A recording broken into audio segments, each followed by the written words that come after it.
Hello. It's Wednesday. Wednesday is the day that I review your guys' YouTube comments. I uploaded a lot of videos last week. There was a lot of news, and I have picked 23 comments. 23 comments. That's a lot. We're going to be here for a while. Honestly, I would grab a snack or a sandwich and some drinks, maybe a newspaper or your phone or something. Just relax, chill, and let me talk to you. Let me do it. And yeah, it's going to be a good time. It's going to be a really good time. If you want to be in these videos, leave a comment and you might get in. Today we have some good ones, some informative ones, some educational, some theoreticals, and of course are some Debbie Downers and some sad Sandys. So let's talk about it. Let's start from the top. Von Wafer 12, always a big fan of the Market Watch no matter which day of the week, as long as you're not getting burnt out, Mario. Definitely think maybe a Saturday Market Watch after a set's release, as others mentioned, would be a cool idea. Also definitely missed the Sunday Showdowns. Hopefully I'm not the only one. Absolutely love to watch some gameplay to start the week. Well, did upload Sunday Showdown on Sunday, so hopefully you saw that. Saturday Market Watch, a lot of positive response to that. I don't think I saw any negative response to it. And it was a good time to do it too because of the new set. I'll probably just keep doing it for now and see what happens. And yeah, it's pretty good. I don't get burnt out. And that's something about the market I want to talk about. I am really, really in tune into the Digimon card game market. I basically breathe and bleed the Digimon card game market. I'm doing stuff with it every single day of my life. Maybe not a long time every day. You know, some days maybe it's like half an hour to an hour. Some days it's a lot more. And I'm talking about the Digimon market constantly. Stream, I talk about it all the time. With my buddies, I talk about it all the time. Like, I'll just randomly talk about it sometimes. I am one with the Digimon card game market. And I feel like I could just do a whole channel on Digimon market related things. I feel like I could upload a video every day about something related to Digimon market, and I would be really happy. Because don't forget, I was talking about this a couple weeks ago. The whole competitive launch to launch this channel, make it competitive and all that was really cool until Digimon stopped being a competitive card game. Putting that in quotes because it still technically is, but it's had a bit of a dip in that mindset lately. Anyway, my point is, you know, I'll never get burnt out on market content. Literally never. Literally never. Anesalwan. Great videos, man, but would you mind showing card market prices from time to time? So I don't do this, and it's an intentional choice, and I'll explain to you why. There is this person in the community who will sometimes upload a Market Watch video. And, you know, how do I want to word this? He is not, you know, I don't think his main selling point is his bell that he rings at the start of the video, if he remembers to do that. I think the main information piece comes from him covering card market. And the reason I say that is because he's grabbing that side of the world, right? He's grabbing the people that actually have to deal with card market or might want to buy from card market if there's a really good deal and they don't mind paying the shipping costs and whatever, right? For me, I just don't see it being worth it. The reason why is because 80% of my YouTube base is North American, and on Twitch, 90% of my base is North American. It's really hard to justify that in the numbers. I don't see a real reason to do it. It's already being done. I'm not looking to intentionally copy someone's thing. I don't need to. My content is perfect the way it is in terms of the market content. So it's fine. I probably won't cover it unless something happens and I have to cover it. But that's just how I feel about that. Jared L. Hey Mario, how do you think the market will shift for Loose Chaos Mode, the new alt art coming in the premium binder that's set to ship in February? Will that be the new highest rarity or the original alt art stay highest rarity? The answer solely depends, and I don't know the answer yet. It's going to depend on how many premium binder sets there are. Don't forget that in BT7 there were 20 something alt arts. You had a good chance of pulling one every case. Loose Chaos Mode alternate art. Right? A lot of money, but it's out there. But there were a lot of cases of BT7, and people were cracking open that set like children on candy bar machine because of how meta-defining the set was because of the hybrid cards and all that. Anyway, So my point is, it just depends on the numbers. My inkling says it will be considered by the community the highest rarity, but we'll find out. We will find out eventually. Next up, Master Kid 4878. Yes, this will be putting a clock on your opponent and playing lots of tokens and getting protection and more. That is the Diaboromon alternate win con. It's a really cool win con. I love to see it. Let's keep talking about it. We have Noah here, my judge, by the way, in my Discord tournaments that I run every Tuesday, Wednesday for the most part. You cannot use the main effect of clock in the battlefield, just like you can't use the main effect of a delay option in the battlefield. Once clock is in the battlefield, this effects are done, it just stays there. This was pointed out to me by multiple people in the comments. I was wrong. I made a mistake. Thank you for the correction. It makes the win con worse. Unfortunately, that doesn't work that way. Is this still playable? Sure. To what extent? We don't really know yet because BT17 cards aren't really fully revealed yet. That's kind of just whatever. But Static Fox is also really, really excited about it. He cannot wait to play this deck. That's fine. Same. I'm looking forward to it myself. Moving right along, Ashes Fall. Don't forget the limited pack Sabramon in it is being given out at locals participating. I had to cover this comment because of the number of likes. Get to another comment of his later, by the way. But yes, I've heard, and it's made the rounds, that this 3rd anniversary pack is being distributed amongst locals, official sanctioned locals. So after Nationals, Saberdramon will fall quite a bit, I am certain, because of how it's being distributed. It's not the same as the Diaboromon anniversary pack, let's just put it that way. Diaboromon Ace anniversary pack, I should say. Bradley Barba. I respect the fact that Mario admits profit for selling. I like when the market watch people are honest about making the dough, and Mario has no respect on this and why I watch his vids. Yeah, to the point where some people find me corrosive, I am an extremely brutally honest person. I tell it as it is. I do not care about people's feelings or emotions or anything subjective like that. I will tell you exactly how it is. Some people don't like that, and I don't care. I honestly just don't care. That's too bad. But yeah, it is true. And it's important to include because I'm not going to hot and lie. I own a card shop. I buy and sell cards on the daily. I make money on the daily. Some days it's a little bit less money because I don't have much time. Some days it's a lot more money because I have a little more time. It depends on how it is. I made a killing with the X5. Almost. It was pretty good. It was okay. Luckily, I pulled that lottery card for the extra $200 profit increase. But yeah, you know, it's pretty good time. Honestly, it is how I do it. It is what it is. And I will never bullshit you. So I'm glad he respects it. That's good. Zach Smith. I was picking up Lucamon stuff during set 9, hoping for Lucamon X antibody. Well, my friend, you have run yourself into a happy accident then. While we have not gotten Lucamon X antibody, we have gotten more support. So, you know, not bad at all. It worked out, and hopefully you're making some money. Now, this is the comment from Ashes Fall I really want to talk about. I love how you have to keep reminding us how much you make. Just because you make over 100,000 a year doesn't make you a genius. I make over 100,000, but I'm not obnoxious about it and make sure people know when I'm wrong. Now, this guy commented, told him he was just being an idiot, and this guy was impartial, and Third Strike's like, I love bashing this clown. I'm the clown. So, first of all, let me, again, just be super clear. If I'm a clown, that's fine. I'm a clown that makes enough money to afford my life in four leisurely things and save for retirement. I don't know if I mentioned this publicly. My goal is to retire in my 50s and have enough money in my bank account to retire in my 50s.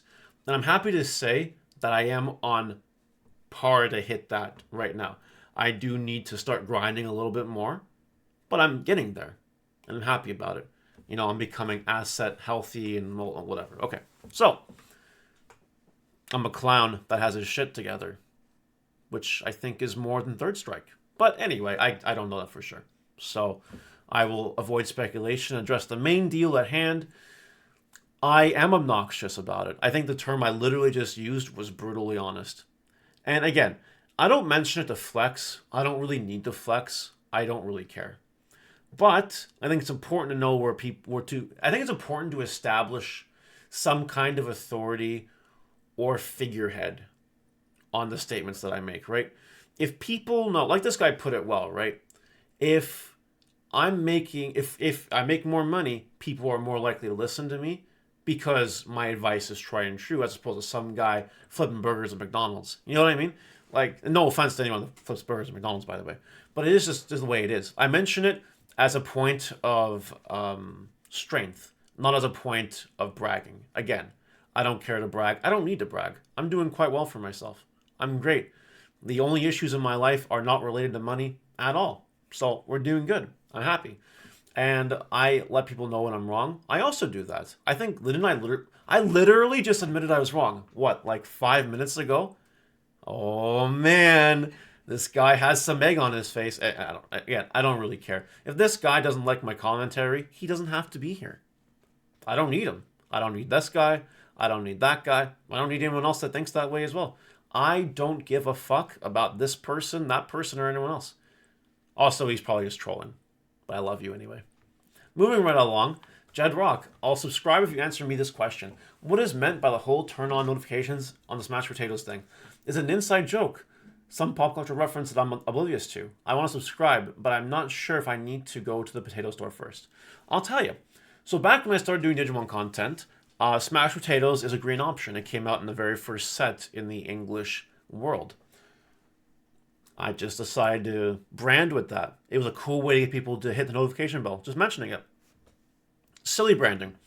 But anyway, that's it. That's all it is. I keep doing it as per tradition, because we got a few of those, as you know. And I think it's pretty cool. I don't know. I like potatoes, though. I'm a big fan of potatoes. I like potatoes. Chat, let me know what your favorite potato dish is. I'm curious how many comments will go on that. Alec Wright 4093. What were the tech choices versus the meta? Why didn't you just call the video reading my YouTube comments? Okay. This is a good question. I'm going to answer that question for you. Because my video comment review videos are... That's a really weird sentence. My video comment review videos. Whatever. They are not Digimon videos, right? They have nothing to do with Digimon. As it stands, they are the worst viewed videos on average on my channel. I love doing them, though, because I love giving back to the community. And this is my way of doing it. I enjoy doing it. Now, if I called it reading my YouTube comments, it would get swept under the algorithm. It would get 2 views, and that's just how it is. But by incorporating a comment as the name, it might grab some new traffic in. Like, for example, I've had comment reading videos that were 1 out of 10s because of the buzz line. One had cheating in 2023. It was a highly viewed video. And odd things here and there, you know what I mean? It's all about, like, making it so people will see the video on YouTube and be like, I want to click that, see what it's about. They don't know it's a YouTube comment video before they click it. But anyone in my community knows that every Wednesday, unless something obscene happens, which today, by the way, it's Wednesday. Hey, it's Wednesday. That's crazy when you're seeing this. It is a YouTube comment video. So I don't know. All the answer the answer to the question, TLDR, it's pure algorithm based. Sometimes it works, sometimes it doesn't. It's better than reading my YouTube comments. It's way better than that. Although maybe I'll try that this week and see how it happens. That'd be funny. Will OBS 5895. When I first started watching you, I thought you were pretentious and annoying. Then I got over it and found your content informative and cool. Now in the last 3 videos, I'm starting to find you annoying and pretentious again. Again, this goes under the same thing as the one comment. If you don't like it, you don't have to watch it. You know, did you know that there's no one with a gun to your head saying you have to watch my videos? Unless there is. If there is, let me know. But I don't care. If you find me annoying and pretentious, don't watch my videos. I don't need you to. I don't want you to. But whatever. I don't really care. There you go. Again, I've mentioned this before. I try to stay away from commentary like this in particular, but like, what does a person have to be going through to find the need to be a keyboard warrior on the internet? Something has to be lacking in their life to feel the need to do that. Because again, I don't feel the need to keyboard warrior people. Like, I have better things to do with my time. I don't know. Whatever. Anyway, moving on. King Vike. I can't believe you were the first person to cover this information. Thank you, Mario from Mario's Gaming World. You're welcome. I was first. I was first with both Diboromon related announcements, and that's the kind of service I try to begin. Some people refer to it as fast food content. That's fine. I don't really care, but it's fun. You know, I do what I gotta do, right? It's funny because I did it live on stream too, so it's really funny.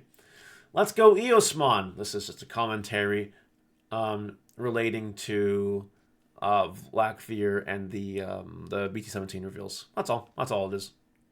Eosmon, great. Bad Wolf 9801. Armageddon says no to Omni, though. That is correct. And I do also think that's a lore thing. I think it's a lore thing. I don't know. I don't know my Digimon lore. But I'm pretty sure Armageddon just kicks Omnimon's ass at one point. I don't know. But yeah, Armageddon does say no. It's true. Marshall Lee. I don't think the complaint should be the Digimon didn't get serialized cards first. I think it should be that Bandai is dabbling into serialized cards at all. In my opinion, it's an unnecessary variant to add to a card to artificially boost its rarity and thereby increases sales of the product obtaining the cards. We don't really need a Digimon card number slapped on it to make it cool. Hell, most of the print stamp cards already look too busy with a string of digits running across the art.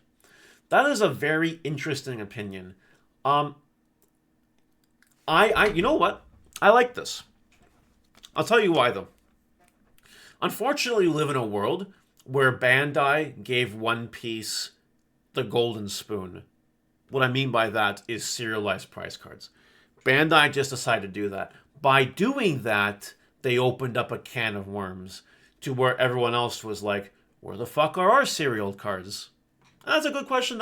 That's an absolutely valid question to ask. Where are they? I don't know. See? Now it's a thought in our brains. If One Piece never did it, I don't really think it would be a huge point in the community. It would be like someone mentions it once in a while, okay. But now that One Piece is doing it, that DBS is doing it, now it's just hell. So, I don't know.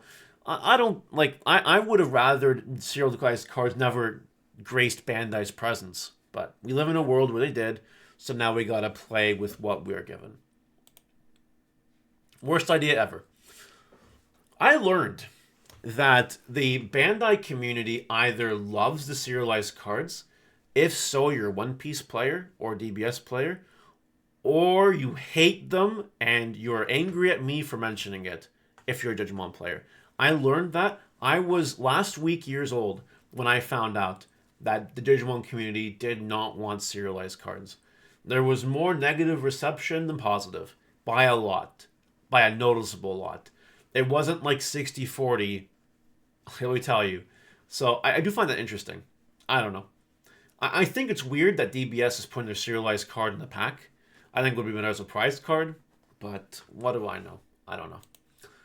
I agree as an ex-DBS player, I feel like Bandai gives the shaft to current games until the new thing comes out, which is bad for business, you ask me. I agree. Mohammed's right.